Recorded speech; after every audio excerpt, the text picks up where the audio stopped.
Welcome to the Great Detectives of Old Time Radio. From Boise, Idaho, this is your host, Adam Graham. If you have a comment, email it to me, box13@greatdetectives.net.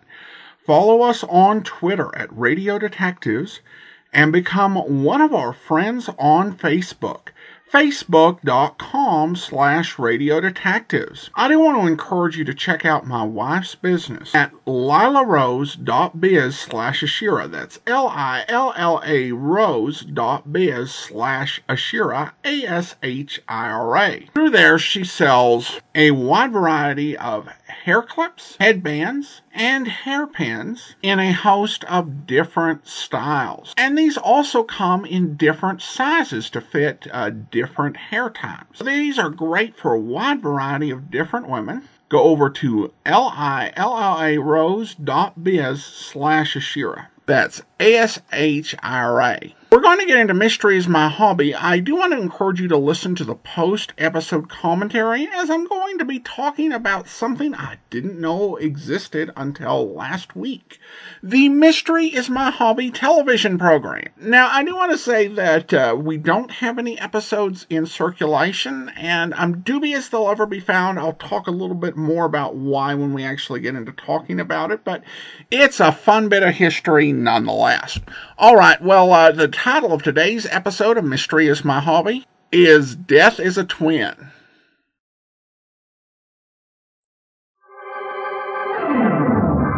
Mystery is my hobby.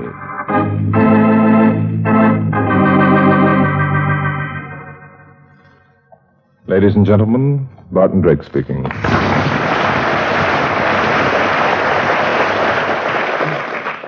For tonight's drama, I've selected case history number 116 from my book, Mystery is My Hobby. I call it Death is a Twin.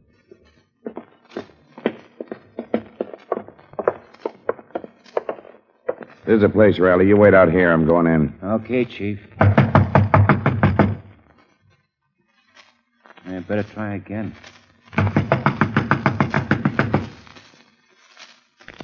Come in. The door's unlocked. I'll call you if I need you, Riley. In here, in the living room. Be right there. You're the police? I phoned for the police. Inspector Noah Danton. You're Susan Waterstone? Yes, Okay. Inspector. Okay, Miss Susan. What's this all about? Oh, it's my sister, Claire. Something's happened to her. I know it. Oh? What? She went into the library about 10 o'clock this morning with George Gale, our attorney. Told me if I needed anything to call out. I'm a cripple, you see. Yes, I see the wheelchair. A spine injury. I'm unable to walk a step. Claire does everything for me.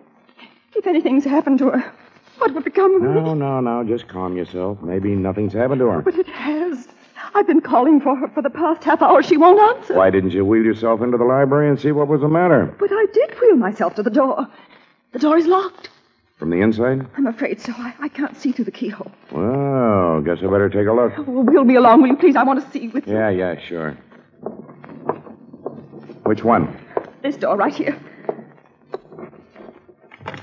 Locked all right. Yep, keys in the lock on the inside. Miss Waterstone! Miss Waterstone! Anything the matter? Oh, something's happened. I know it. Well, guess I'll have to break in the door. Oh, no, please don't. That's such a beautiful old door. If you had to break anything, why not a window? Okay, it doesn't make much difference. I'll get Riley to do it. Hey, Riley, try and get in one of the library windows. They're all locked. Break one. Okay, Chief. Riley will be in the jiffy. Oh, what'll I do? What'll I do? Poor Claire. Oh, maybe she just had a fainting spell. Guess the windows must have been locked. Holy cow.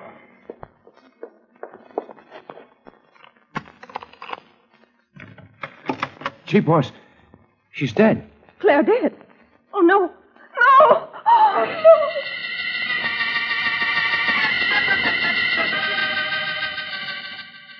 Mike Fatt, Bart and Drake's Chinese houseboy, carefully twirled the bottle of rare old vintage in the ice bucket and carefully adjusted a spotless napkin around the top.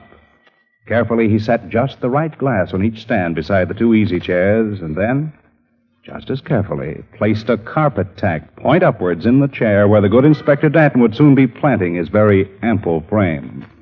Mike Fat loved the good inspector, but he also loved his little joke better. Mike, are you up for something? Oh, no. Just putting out very cooling refreshment. Well, all right, but you sound rather suspicious. Hope you have dinner ready. Inspector's always hungry, you know. Oh, yes, Mr. Drake. Dinner ready? Good. Yeah. Oh, Inspector here now, I think. I go. I'll be out in a minute. Well, evening, Mike. Thousand welcome, Mr. Inspector, to the abode of Mr. Drake, also of humble Mike Fat. Please to enter. Oh, thanks. Where's Bart? Dinner ready? Mr. Drake enjoying pleasure of admiring new hand-painted necktie in the Miller. Uh-huh. Please sit down. Yeah, sure. Oh, no. This chair, please. Huh? What's the matter with this one? That Mr. Drake's chair, please. Oh, think I'll stand for a while. I'm tired of sitting. Oh, no. Let us sit. Old Chinese proverbs say, quote, man who sits in friend's house is friend of long standing, unquote. All right, Oh! Something the matter? Inspector, was that you yelling? I sat on something. Oh, yes, in one moment. Oh, only carpet tack. Mike, did Funny you... thing, carpet tack should be in carpet. Excuse me, please. I get emergency blinded. That conniving, scheming celestial heathen, I had to take him and... No, Inspector. Wasn't accused without proper evidence, you know. Evidence? The carpet tack. I'll bet you Mike didn't leave a single clue. Well, Sit down, Inspector. I'll have Mike pour you a drink. I'll take mine standing up, thank you. All right, have it your own way. Oh, here, lead glossy bandage. Yeah, well, you can take it right back where you got it. Pour the Inspector a drink, will you, Mike? Not on your life. I'll pour my own. All the Chinese proverbs say, he who drink from white bottle, get red nose. Well, you get that... Get out of here. Oh, yeah, all right. You can sit down safely now, Inspector, I'm sure. Well, okay. Pour yourself some wine. Okay. Pour mine, too. I'll trust you. Well, Inspector, have a hard day? No, nothing interesting. Few robberies, hit-and-run driver, wife beat up her husband, and a suicide. So, well, suicides are always interesting. Always some very tragic reason that makes a man take the matter of his life into his own hands. Nothing odd about this one. Just plain open and shut case. Yeah, who was it? Gal by the name of Claire Waterstone. How did you do it? Poison. Glass of milk. Look, Bart, how about dinner? Fingerprints? Sure. Dead girls on the glass. What did it happen? In the library. Sat there reading a book. Drank her poison milk just as calm as you please. Then dropped over dead. Reading a book, huh? Now, look, Bart. Don't start getting any ideas. This was suicide, plain and simple. Why, even all the doors and windows were locked on the inside. We had to bust a window in order to get in. And the only other person in the house was a crippled sister who couldn't walk 2 steps if the house was on fire. Now, come on, let's eat. Reading a book. What book was it, Inspector? Mm-hmm. If it's any satisfaction to you, it was one of yours. So? The first edition of Mystery is My Hobby. What do you know? Now, will you tell that Chinese boy to start serving the food? The food will have to wait, Inspector. Huh? If that girl was reading my book when she died, I feel duty-bound to look into this case. But it was suicide. I solved the case Yeah, myself. so it would seem. But anyway, get your hat and coat. We're calling on the remaining Miss Waterstone. Come along, Inspector. Oh, Bart, I'm hungry.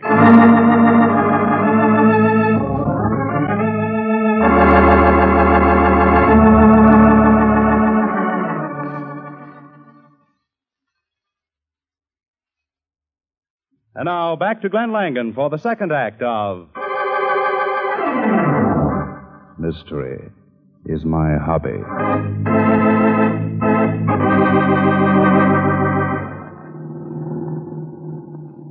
Waterstone. You know, that name strikes a familiar note somewhere, Inspector. Sure, you remember old man Waterstone who made a killing during the First World War? All kinds of publicity. War, profiteer, and all that stuff. Oh, yes. I do Yeah, remember. the newspapers made it so unpleasant for him that he retired and's been living on his millions ever since. Then he's still alive. Nah, he kicked off about 5 years ago. What about his money? Left in trust equally to his 2 daughters, Susan, the crippled girl, and this Claire, the one who committed suicide. Their mother died when the twins were born. Twins? Sure, Susan and Claire, they were twins. Oh, I see. We'll pull in here. This is the place. seems there's another visitor. Huh? That chap's just going in the door. Do you know who he is, Inspector? No, can't say I do. Well, we'll soon be finding out.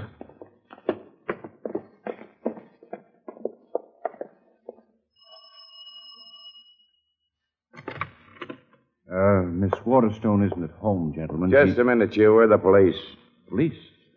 Oh, well, that's different. Come right in. Thanks. I thought this matter had all been settled. It has. Well, then what? This is just a final checkup, Mr. I'm George Gale, Miss Waterstone's attorney. How do you do? I'm Barton Drake. This is Inspector Noah Danton. How do you do? How do you do? George? George, is that you? Yes, Susan. Is that someone with you? Yes, Susan, the police. And a Mr. Barton Drake. Well, bring them on in. Follow me, gentlemen, please. Miss Susan is confined to a wheelchair, you know, Mr. Drake. Yes, I've been told. I didn't expect you back, Inspector. I thought this matter was all settled when they took my poor sister's body away. It is settled. It's just that Bart here... Miss Waterstone, I'm Barton Drake. I knew of your father. Oh? Barton Drake, the writer? Yes. Susan is very fond of your books, Mr. Drake. So? Yes, indeed. Being confined as I am, I find reading a great relaxation, and I'm particularly fond of mystery stories. I'm very flattered, Miss Waterstone. Would you gentlemen care to join me in a cup of tea? I have some here, all nice and hot. I would. I'm hungry. Thank you. Miss Waterstone, I'd like to ask you a few questions, if you don't mind. I know this must be a very painful subject to you, but... Well, it's all right, Mr. Drake. I'm only too glad to have someone to talk to. Thank you. Now, Miss Waterstone, do you know of any possible reason why your sister Claire should commit suicide? Why, I can give you a very good reason. Yes, Mr. Gale? Claire lost all her money. Oh? All that money her father left her? Yes, Claire was a spendthrift. She ran with a fast crowd, Mr. Drake. Why, I've seen her lose $10,000 over a gambling table in one night. But if you handled the trust fund, why did you let her? The terms of the will allowed me to make a cash settlement when she was 25. I advised her against it, of course, but... Mm-hmm. And she lost it all, eh? Yes, she did. She couldn't take it, I guess, so she took the easy way out. But you still have your share of the money, Miss Waterstone? Oh, yes. I'm able to live very well on the interest of my investment. You see, Mr. Drake, I've taken the precautions never to be a burden to anyone. A very wise move, I'm sure. Claire didn't think so. She was mad as hops because Susan wouldn't give her half of what she had. Oh, poor Claire. I did take care of her, Mr. Drake. I gave her an allowance of $100 a week. I see. Inspector, I want you to show me around the library. Oh, well, come on. You'll excuse us for a bit, won't you, folks? Yes, indeed. What's the matter with you, Bart? I've never seen you act this way before. Not just over a plain old suicide. This the door? Yeah. Well, come on in if you come. Oh, just a minute, wait a minute. Did you oil this lock when you were trying to get the door open, Inspector? Oh, of course not. Riley opened that door with a key from the inside. That's strange. Well,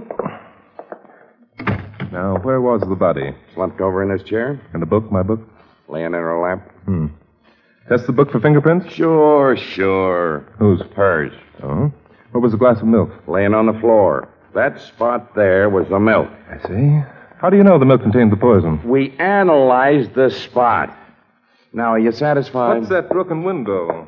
Where Riley came in. Bart, I told you all about this before. Now, what do you find? Look at there. They both must have liked mysteries. You know, here's a book of mine I'd forgotten I'd ever written. Well, I wish you'd go home and write another. I'm hungry. I want to eat. Very well, Inspector. Let's go. You mean back to your house and good old Mike Fat's dinner? No, Inspector. Down to the morgue.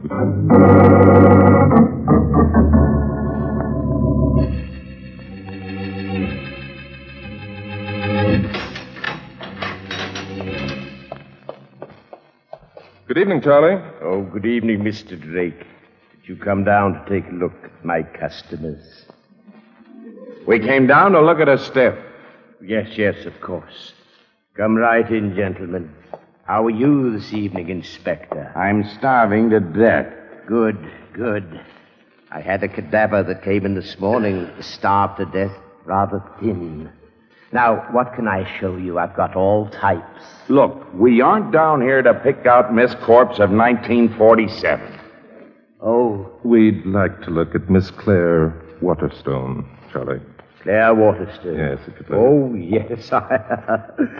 I'll see if she's in. Thank you. Yes, here she is. Someone to see you, my dear. Beautiful girl, beautiful girl. Of course, Charlie, of course. You're sure this is the right one? Yes, indeed. I have her case history right here. Got it tied to her big toe. Claire Waterstone, poison, suicide. Yes, she's the right one, all right. Well, what are you waiting for, Charlie? Just looking at her face. Awful sad. Awful sad. Well, there you are. By George, Inspector, what a remarkable resemblance. Why not? They were identical twins. Yes, this must account for it. Well, that's enough. I've seen all I care to. My pleasure. Come on, Inspector, let's go. You mean at last we're going to eat? Well, maybe. If Miss Susan will make you a cup of tea.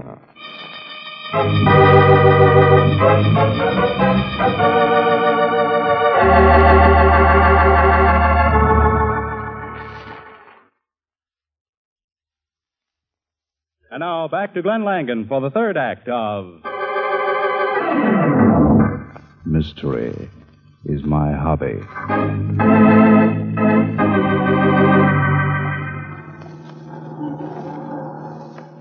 Well, I hope at last you're satisfied, Bart. Yes, Inspector. I'm satisfied. I told you it was suicide all the time. I'm satisfied that it's murder. Murder? Oh, now, Bart, Stop here at look. this drugstore, Inspector. I want to make a phone call. Phone call to whom? My stockbroker. Stockbroker? Are you nuts? I don't think so. Well, while you're phoning, I'm going to have a double banana split.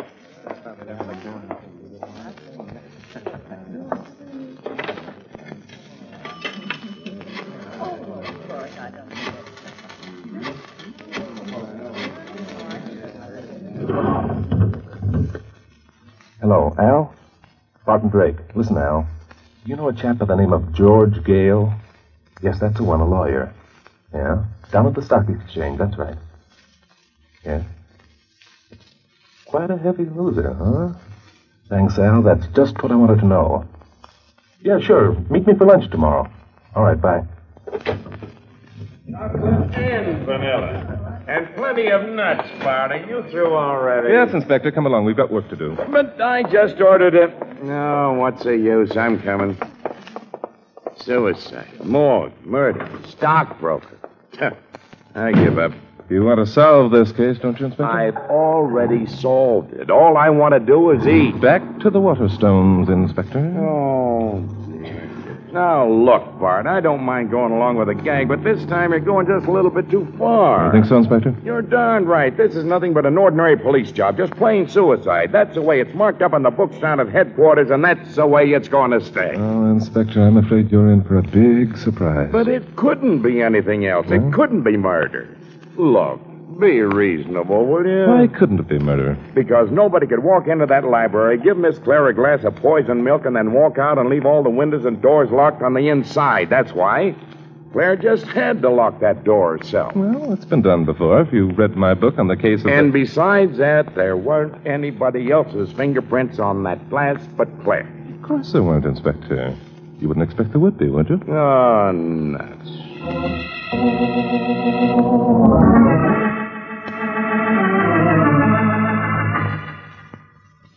And now, Miss Susan, just one more little thing, and then we'll go and leave you in peace. Of course, Mr. Drake. What is it? Susan, it seems to me they've been poking around quite enough. Oh, never mind, George. I'm sure Mr. Drake knows what he's doing. Thank you, Very Miss well. Susan.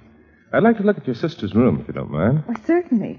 Right down the hall. The last door on the left. Thanks.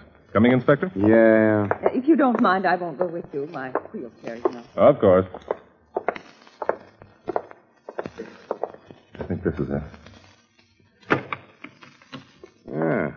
Kind of dark and gloomy. Yes, isn't it? Now, let's see. What are you looking for? Oh, just things. Not much in here. She wasn't very fancy. No. A little bottle of perfume. Let's look in the closet. Not much of a wardrobe. Well, you got to remember, Claire lost all her money. Probably sold all her fur coats and stuff. Kind of heavy for dressing gowns and robes. Some pretty nice slippers. Probably stuff she had left over from the good old days. You know that? Oh, yes, in here. While we're at it, we might as well take a look at Susan's room. Okay, anything to get you out of here so I can eat. Must have shared the bathroom. Yeah. Well, this gal Susan has the best room. She says she has. Very nice, Inspector. Want to look in the closet, Bart? No, you look. What I'm trying to find will more likely be in a dresser drawer. She's got plenty of clothes. Evening gowns, 4 dresses, 3 fur coats, and about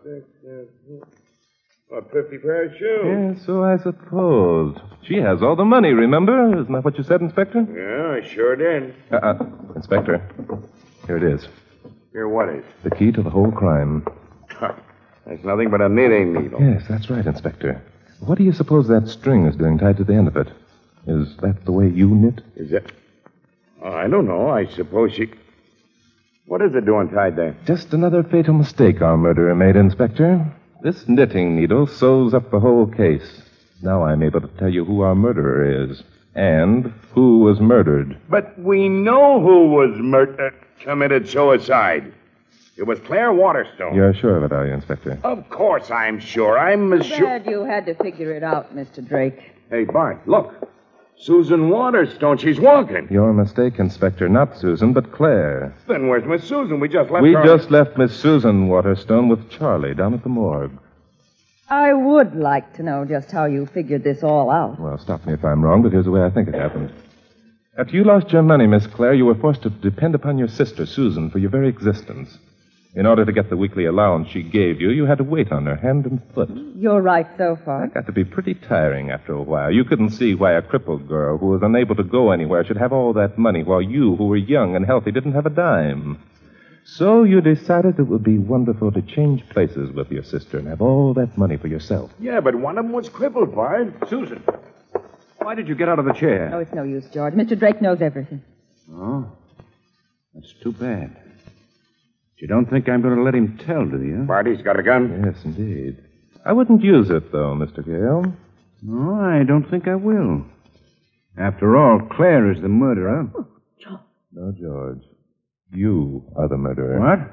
Why, This morning, when Susan was in the library, you brought her a glass of poisoned milk. You've been careful to hold the glass with a napkin in order not to leave any fingerprints. Susan drank the milk, or at least part of it. And the poison worked immediately. But I thought that... Then, George, you took her out of the wheelchair and dumped her body in an easy chair and placed an open book in her lap, a book that she'd been reading at the time. That was another mistake. People who commit suicide never do it while they're reading books, George. very clever, aren't you? Not so clever, George. This case was very simple. Then you wheeled out the wheelchair and carefully oiled the lock in the library door. You took this knitting needle, in which you had attached this string. You put the needle through the handle of the key, stretched the string to the floor and under the door so that the end was on the other side, the outside. Then you carefully closed the door, pulled on the string, the needle turned the key and locked the door, and then fell to the floor. It was a simple matter to give the string a yank and pull the needle under the door. And you hid it in Miss Claire's dresser drawer. And you had done the supposedly impossible, locked the door on the inside. How did you guess that? I didn't have to guess. I'd written up a case just like this one. It was in the book Susan Waterstone was reading, and which, by the way, you also must have read. Well, that's about all. Except that you then forced Miss Claire to assume her sister's identity, didn't you? I hate to do this. It's either you or me. You ready, Inspector? Don't try it. I'm going to shoot you first, Mr. Drake, and then I... No, George, I won't do it. I got it. Inspector, I felt the wind of that one. I'd save those tears, my dear. You'll need them for your sister's funeral.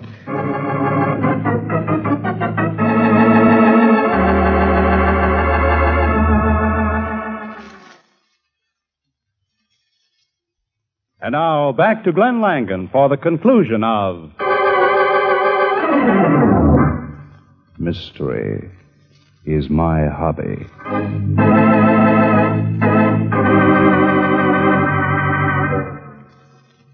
Oh, Mr. Inspector, you would like a maybe so have a little wine? Okay, Mike. But no more tricks. Oh, no trick. No, sir. Dinner ready pretty soon, Mike? I'm starving. Yes, sir. Few minutes, sir. Good. You know, Bart, I can't get over the way that Claire grabbed that gun. I suppose that she was in with George Gale all the time. Yes, she was, Inspector. However, embezzlement and murder are two different things. Clara wouldn't go for murder. Yeah, but how about Susan's murder? Claire really thought that it was suicide, the same as you did. Yep. George sure had me fooled. I don't know how you ever figured out that Claire wasn't Susan. Oh, no, Inspector, I'm surprised at you. That girl at the morgue, didn't you notice her legs? Sure. She had two, just like everybody else. No, not like everybody else, Inspector. Hers were thin, very thin, not at all the legs of a girl who used them to walk on. And then, of course, the clues in the bedrooms were unmistakable.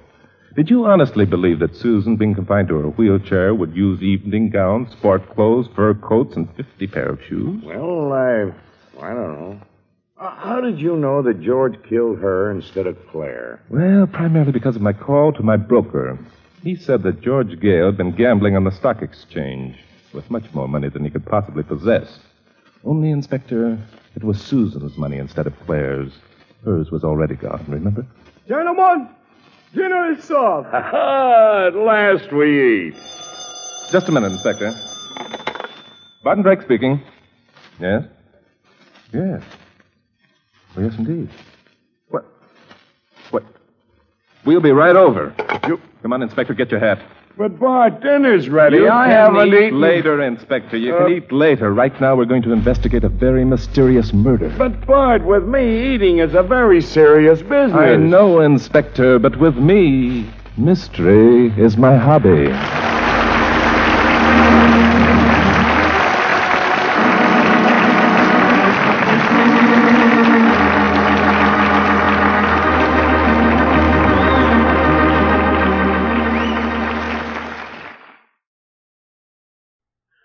Welcome back. Well, this is the second episode where we do have some clues as to when it actually aired. 1947. Since Inspector Dent used the phrase Miss Something of 1947, and of course hearing a studio audience on Mystery is My Hobby knew the role of Mike the houseboy was played by Charlie Lung. And I'd heard about this character, read about him, but this, of course, is our first encounter with him. Doesn't add a whole lot, although he did have that sort of quote-unquote thing that reminds me of Ethelbert. But we'll have to see, how many more episodes we have Mike in. And if he's constantly doing that, whether it's a ripoff of Ethelbert or just kind of a coincidence. I also got another one of Drake's laws about people who commit suicide. And he came up with this. And sometimes you'll hear this in television programs or movies where something will be said about people who commit suicide. I remember there was an episode of Columbo back in the 70s where the murderer was using hypnosis and made it look like a woman committed suicide. And Columbo stated that when women commit suicide, they take off their shoes. And it was believable enough, whether it was true or not. The whole idea about reading if you're going to commit suicide, that's just, it's like if you want to avoid suicide, just never stop reading. It was not one of the more credible ideas. I also think that some of the attempts they have with comedy in this episode, Mike playing a trick on Inspector Denton. Then you have Inspector Denton's thing with not being allowed to eat, which I think could have been funny. But it's really only funny if he is legitimately, by nature of the case, being stopped from being able to eat. They've got some ticking clock, something that they have just got to get on to, and so his stomach has got to wait. There is no ticking clock. There is no point in this case where the inspector and Bart and Drake being 10 minutes early or later would in any way impact them solving the case. Essentially, he's going without because Bart and Drake won't let him eat, which isn't funny. It's just kind of mean. Now, about the Mysteries My Hobby TV show. We recently hit a milestone I had on Patreon, getting over $1,300 per month in Patreon support. And we're going to upgrade things. And I had something specific in mind when I set the goal, where situation came up and I just had to upgrade whether I was there or not. But I'm looking at ways to, up our game and, find ways to make the show better. So one thing I did is I signed up for newspaper.com subscription. And I did a search for Mystery Is My Hobby, and I thought at first that I found, some picture, some publicity picture that was taken for the radio program. But it turned out it was actually a picture for a telecast of Mystery Is My Hobby. And the story of the TV broadcast is it was in 1949 and 1950. It didn't hit the networks. It was on the local station in Los Angeles, KTTV. And it aired in 1949 and 50. It was broadcast live, and in most cases there was not any recording made.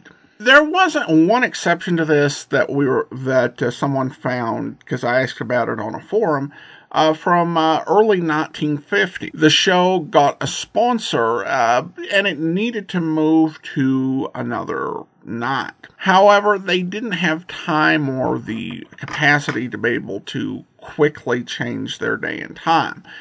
So the episode was actually recorded on its typical night for broadcast later, through a process similar to a kinescope.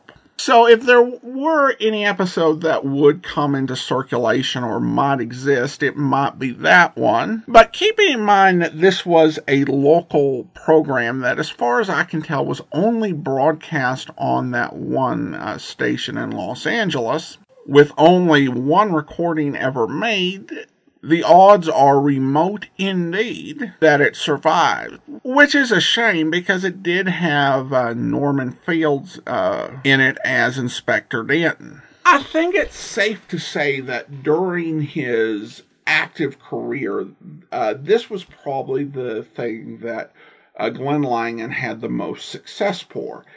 Though today, if he's remembered for anything, outside of old-time radio circles, it's for the cult science fiction classic, The Amazing Colossal Man. Now, I do want to go ahead and thank our Patreon supporter of the day. Thank you to Shauna, Patreon supporter since June 2019, currently supporting us at the Detective Sergeant level of $7.14 or more per month. Thanks so much for your support, Shauna. If you are listening to this on YouTube, be sure to subscribe to the channel and also hit the bell to receive notifications whenever a new episode is posted. Join us back here tomorrow for yours truly, Johnny Dollar. And next Thursday, another episode of Mystery Is My Hobby. In the meantime, send your comments to box13@greatdetectives.net. Follow us on Twitter at Radio Detectives and become one of our friends on Facebook. Facebook.com/Radio Detectives. From Boise, Idaho, this is your host, Adam Graham, signing off.